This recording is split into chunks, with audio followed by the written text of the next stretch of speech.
This isn't safe. This isn't a safe place. This isn't a safe calling. This isn't a safe world. This isn't a safe hour.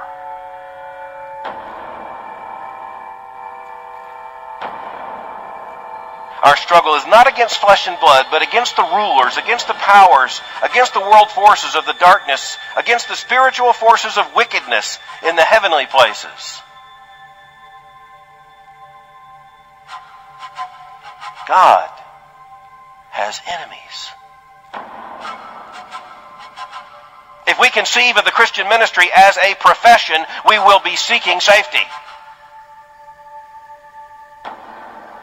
Because the logic of a profession is that we have earned the right to be respected in holding our profession.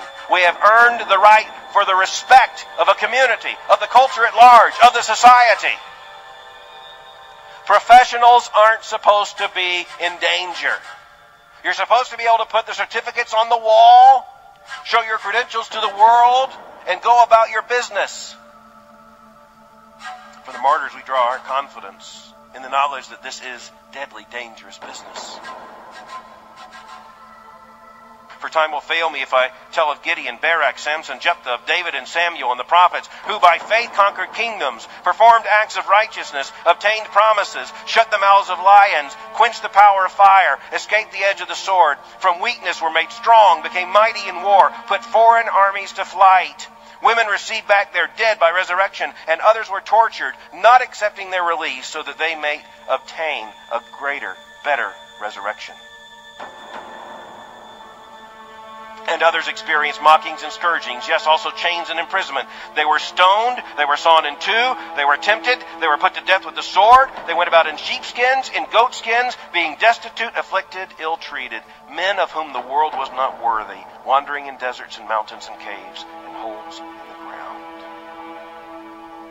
Is that what we're supposed to aspire to? These are held up as those whose faithfulness is to be our guide and our example. Do we really believe that we deserve better than did they? There's a natural temptation to seek safety. We should expect that the risk will be greatest where the gospel is breaking through the darkness.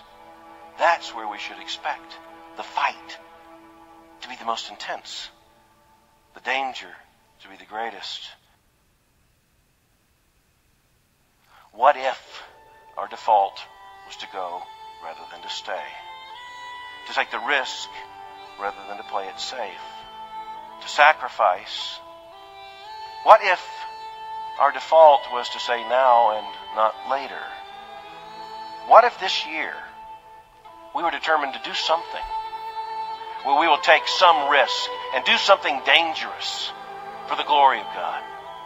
The greatest danger might be that something will take possession of us, even as we find ourselves in such a field. I invite you to go. To find a place that's dangerous and be dangerous.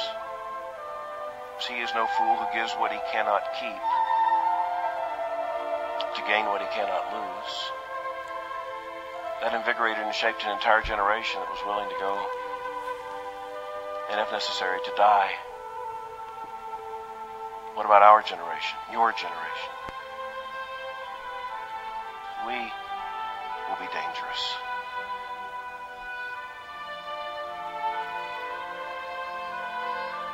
This ought to be the year of living dangerously. It ought to begin now, not later. It ought to begin here, not just there.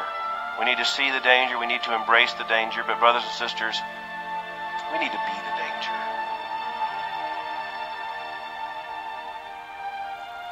If gathered here in this place are so many as appears, committed to the gospel of the Lord Jesus Christ, then this is a dangerous place. Because the forces of evil and darkness, the enemies of the gospel, have more than met their match. Not because of who we are, but because of who Christ is. Not because we have any tactical skill, but because we follow a Lord who's going to vindicate his gospel. We need to be embarrassed, not to be dangerous. We need to be embarrassed not to seek the right kind of danger and risk the right kind of danger.